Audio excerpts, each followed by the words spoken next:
Welcome, viewers, to another episode of What's Up, Windham Tech, a series devoted to informing future high school students, parents, and the community about high school technical education opportunities available to all Connecticut residents. My name is Eric Hilversum, Assistant Principal at Windham Tech, and I will be your host for today's episode. I also want to welcome some of our distinguished guests. They're members of our panel, and I'm going to start from right to left with Mr. Kevin Arpin, Department Head for Electrical. We have Mr. Jim Cardin, Department Head for Manufacturing Technology, and we have Mr. James Quimby, Department Head for the Automotive Department. And today's program is devoted to discussing a very important career pathways program, commonly known as the Work-Based Learning Program. Most students call it WBL. As part of the trade education initiatives that Windham Tech promotes, we partner with local businesses and organizations to provide students meaningful hands-on trade-related work experiences. And under the supervision of company mentors, qualified juniors and seniors are allowed to work during school hours, making or earning money while they receive credit for high school. There are a number of requirements that take part of the program. They're part of the program, and pretty much it helps students have a job once they graduate.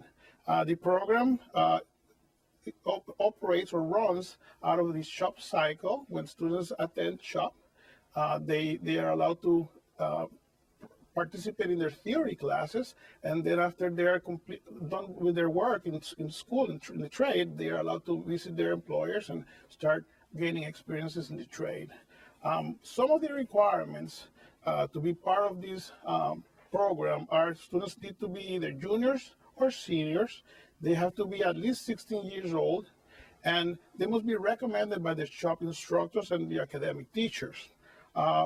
Working papers are required for all minors, and it's important because of the trade, the curriculum, that they have good attendance. We ask them to be able to show that they have at least a C average or 70% average in every course they're taking in school, and their attendance record together with the discipline record must be very good. That's a requirement for most employers. There's an opportunity also for some students to experience what it takes to be drug tested. That's a reality in today's workplace. And we also ask that all the mentors working with these students take the time to interview them and show them what the industry is looking for. They need to pass the interview. It's important also that the students provide their own transportation, and they need to be able to work with an employer that offers workers' comp coverage in terms of insurance. We need to make sure that they're protected. So without any delay, I want to ask Mr. Arpin, Department Head for the Electrical Department, to give us some ideas on how does he establish relationships with WBL employers. Well, many of our employers that are looking for electrical apprentices are local businesses, local electrical contractors working in the area. We cross paths with these contractors on a regular basis, many times on the way to our own outside production jobs. The contact can occur at the supply house, or sometimes right even on the job site where we may end up working on the same job as other contractors. Most of the contacts that our students make are a very good percentage of them are contacts that are personal relationships that they have with friends of the family, relations of the family, or contacts through church or other organizations that some of the students are involved in. I've had students in the past that have made contact through organizations like Boy Scouts, and they find out that, oh, this young man or this young woman is a student in the electrical department. Oh, my friend happens to have a contracting business and they're looking for an apprentice. Many of the contacts are established in that way. So there's a lot of networking that goes on beyond, us picking up the phone and searching. The other way that we establish WBL contacts is working with Dean Swole and the Department of Labor. We've established a list of electrical contractors within Connecticut, and those that are close to, geographically closer to where we are, I provide my students with a list of those contractors. And so what they're able to do at that point is to actually pick up the phone and make a call, or drop in and make an appearance. And so, that's some of the things that we're really teaching our kids to do, is to really present themselves well, present themselves professionally, and establish their own personal rapport. As they say, first impressions are lasting impressions. And so this is something that we really encourage the kids to do as a young adult, is to put themselves out there and search for the work. Excellent. And to clarify, Mr. Rick Swall is our Dean of Students and a key player in the success of the WBL program at Windham Tech. And we just say hi. We send him all our regards. Another question that we have is, the electrical trade requires licenses. How does that work when it comes to finding jobs for the students? If you consider that other trades or other types of industries do not require specific work licenses? Well, that's a very good question. And today, there's less and less of a problem that we see with our apprentices being unregistered. So let me clarify what that means. The Department of Labor requires that all participants in electrical construction activity are either are registered apprentices with the Department of Labor and under the employment of a licensed electrical contractor. And so what that guarantees our students, first thing, is that they have to get registered, so that the hours that they work are cataloged, such that those hours accumulate towards acquisition of their own journeyman's electrical license at one point. So students from our school require 8,000 hours of on-the-job training, and there's a certain number of those hours that are awarded to them through the school. And so this registration process through the Department of Labor is really, really an essential part. And so what happens is, even if our students are under 18 years of age, they are awarded what's called a pre-apprentice card. That pre-apprentice card is a legal document from the Department of Labor that allows somebody less than 18 years old to be under the employment and supervision of an electrical contractor and to accrue hours towards possession of their own license. Okay, very interesting. And we're all very interested in hearing stories about students in your shop that have participated in the program. Can you share some of those stories? Well, I have to say I'm very proud when I'm out and about in the community, and this happens on a pretty regular basis, that I'm approached by many of my students that are now past students that are now either have just acquired their journeyman's license, and it's a very, very proud moment for them, because this is 4 years after graduation. These students are getting their journeyman's license, and by Connecticut state law, that license guarantees them a certain wage for doing electrical work. And it also is, it's a professional credential that they're all very, very proud of.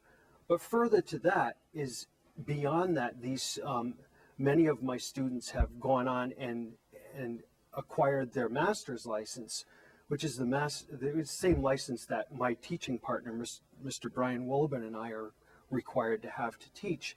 And many of my former students are now at that level where they also have a master's license and running their own business. And this is when it really gets good, because I have I can name one right offhand is Jordan Herrick Electric right here in Windham, was one of my students just a few short years ago. Jordan's running a very, very successful business, and he has under his employment 3 other of my former students.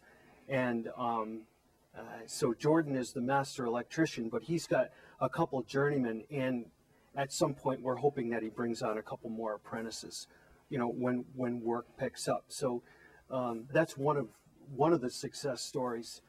I've had other students, others that have gone on and now own their own businesses. Riley Electric, and I could name, many more. Just if I was to go back and search through the records, the list gets quite long. But we also have a number of our students that have gone on and secured positions with Connecticut Light and Power, Division of Northeast Utilities.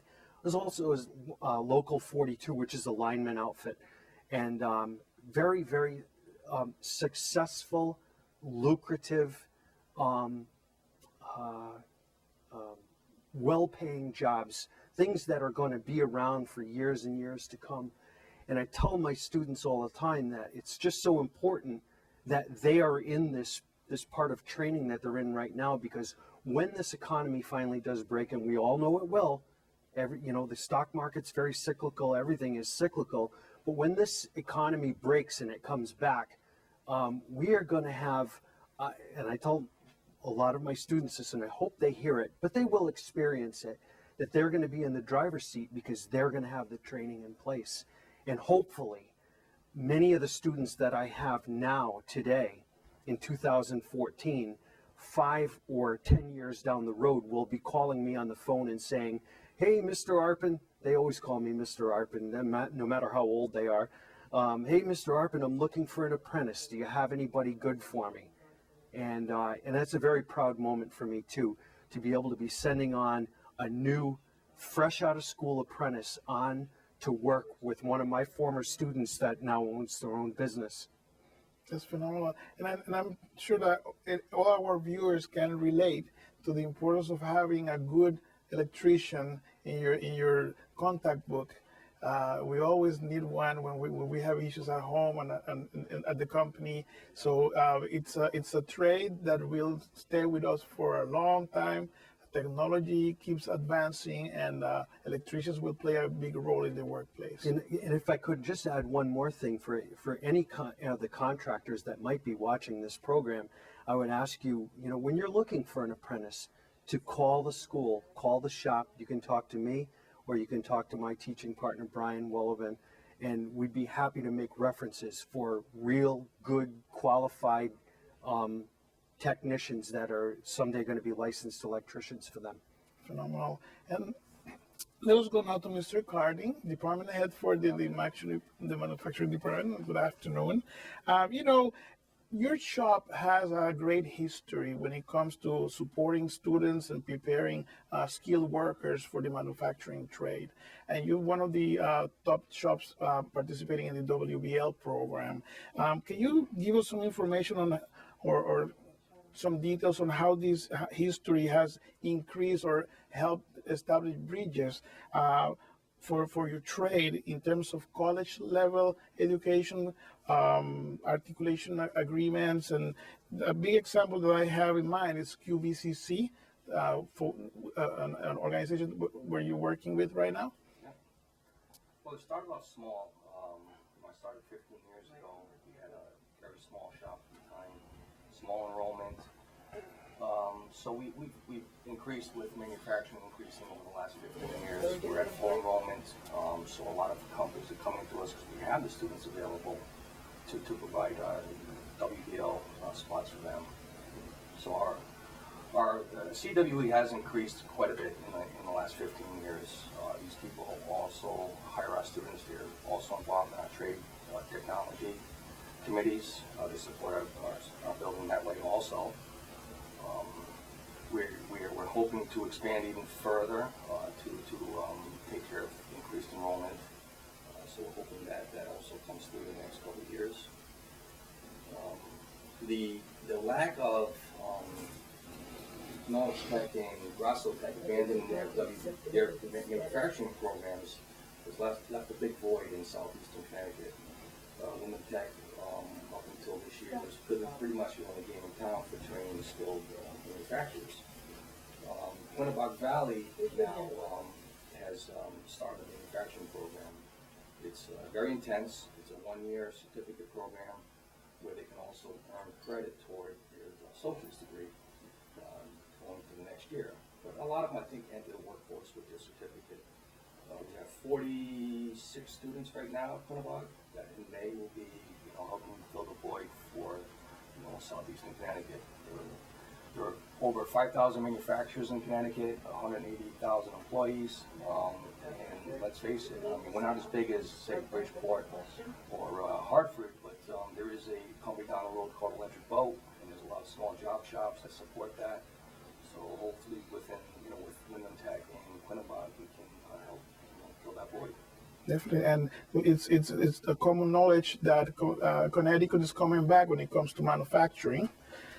So we are very interested in seeing how this whole connection works with the different organizations. Now, I have questions for you. Can you elaborate on your experiences as an instructor when it comes to the WBL program, connecting the dots in terms of Sure. your experience in the industry prior to becoming an instructor? Yeah. I believe that you used to be a manufacturing plant manager for a big company. So how, from your perspective as an instructor now, comparing what you used to do as a manager, where's the connection? Well, as an instructor, this is a two-part question. My job is to help with work with the students, face the students. It's to help also work with the company, the student, the parents of the student, and Windham Tech make sure it's a good fit. If a student is working in Stafford and lives in Stafford, do they need to come down to Windham Tech every day and go back at 11 o'clock to get their hours in, or should we have them just not show up 3 days a week? So as an instructor, I got to look at it that way. I have to keep track of their evaluations. I have to, keep in contact with their on-site mentors. So it's not a difficult job. Dean Swoll does a fantastic job putting things in place and also working with me. So as an instructor, that's what I'm doing. Going back to industry, I worked at a company in South Windham that they moved their facility up from Long Island City about 25 years ago, and they did it mainly to take advantage of the skilled workforce that the technical schools put out. So I was actually hired by that company right out of high school to work there. Within a couple of years, I got into middle management, and I actually started hiring students from Knowledge Tech and Windham Tech. So it's I can remember one time filling out some data, and at that time I already had over 50 students that I had put on WBL as an employer. It works out very, very well. Jim, could I also say that, conversations you and I have had about work-based learning, that you, as far as your employers and my employers, that they have an opportunity to bring these kids on, they knowing that they are young, they're young technicians, they're learning, but it's an opportunity for them to see if these young people are a fit for their business. That's correct. And they are kids too. Not everything works out perfect. Kids make mistakes. Some kids, don't work out. But for the most part, it's a very, very successful program, and it's a win-win. And as technology changes and new machinery is incorporated into the production lines, I imagine that their experiences at those companies help them have a real taste of what the industry is moving towards to, right? That's correct. We only have so much equipment at Windham Tech, and once they leave and they go on WBL, it's really an extension of the things that they'll be exposed to when they graduate. So can you give us some success stories about some of the students that are working on high-tech equipment and this stuff? Some success story is going into Alpha Q Aerospace and seeing a junior running a $1 million machining center with, you know, a casting on it that could cost, you know, $10,000, $15,000. Success stories are going to different companies and seeing former, current students in all different roles of the business, whether it be some of them are getting into middle management, where I'm actually dealing with them for WBL. These students are, you know, it's a very lucrative job. They're buying houses, they're getting married.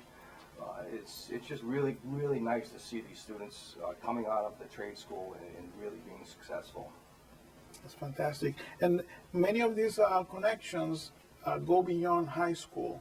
All these experiences and the contacts the students make really make a difference way past graduation. So I'd like to ask Mr. Quimby, tell us a little bit about how the WPL program promotes full-time job finding, and how is it that the graduates benefit after graduation from this program? Because the obvious thing with when the kids graduate, you know, usually we graduate on a Friday. The kids are in WBL. They go to work Monday. They're already in the world of work. It doesn't just actually just end. Many kids use WBL as like a transition. So they'll graduate from school. They already have that foot in the world of work. They just put the other foot in, and it's a natural progression. You know, as like I said, they're already prepared. They already know what it's about. It's not like they're graduating high school and they have no skills and they're just dropped off cold. So they do have that kind of bridge from school to the world of work. They've already halfway across. And you know, many of the kids, you know, continue and stay on. The employers don't drop them. They're very valuable employees. They just become full-time employees. Right. And that leads me to ask you, if I was an employer right now watching this program, and I would probably be asking myself, what's in it for me? Why should I hire Windham Tech students at this time? Windham Tech, like my esteemed colleague said, you know, it's a chance to try out a kid. So you can bring a kid on in WBL, and if it doesn't work out, then there's really, you know, no hard feelings. It's not like you have to go through the labor board or any of those things. It's you know, like Johnny's not working out. All right, let's try somebody else. That doesn't happen too often. Many times the employer said, hey, you got any more of these kids? Can you send me anybody else? And that's kind of the way it's worked. I've been at Windham Tech now 10 years. When I came, the WL program, it was in place. One of our big employers is University of Connecticut. We've had constantly a kid up there for the past 10 years, both on the senior side and the junior side, working in their motor pool. University of Connecticut has 750 different vehicles that they serve. So a kid gets a really good experience there. They're working on everything from the fire engines to the buses that take the teams around, police cars to lawn equipment. They actually have had kids that work on the Zamboni that cleans the ice on the ice rink. There's a machine that sucks the water off of Rensselaer Field. So they get a really great, varied experience. So many times as the kids graduate from that program, they stay on. They stay on working for UConn. And that's, you know, obviously a big employer here in Eastern Connecticut. But you know, employers, it's like I said, it's a chance to try them out, and usually they usually stay. 95% of them stick with the job, and they stay there after school and after they graduate. One thing that I've learned over time is that industry spends a lot of money trying to train employees when it comes to industry certifications. I believe the Automotive Technologies program also covers the AAA certification. Can you give us some information on that benefit for employers? Oh, it's obviously Ford AAA is a contest that the kids participate in, and it is an opportunity for us to compete after other schools. It's much like a game or any kind of contest, but our kids are allowed to go out there and work and try repair a car in a certain amount of time. But what Ford gets out of it, what AAA gets out of it, is they can look at the best and the brightest kids. It's 2 kids represent every school. There's only 10 slots, so there's more than 10 auto programs. So some shops don't get in, but we get in, and usually every year. And sometimes we've won. Sometimes our kids have represented the schools at the national level. So not only the state contest, but gone on to the national contest. And many kids have been, you know, Ford comes in and says, hey, would you like to work for us? So it's kind of a win-win. The other thing that we have part of that is the ASC, which is kind of the licensing for automotive. The kids take a MyAAC test now, so that's a recognized industry standard. So many of our WBL kids pass the test, go to their employer and say, wow, you're doing better than some of the guys I've had 4 or 5 years here. So we do give you a leg up, and certainly WBL is a big part of that. The kids go out there and they're ready to work.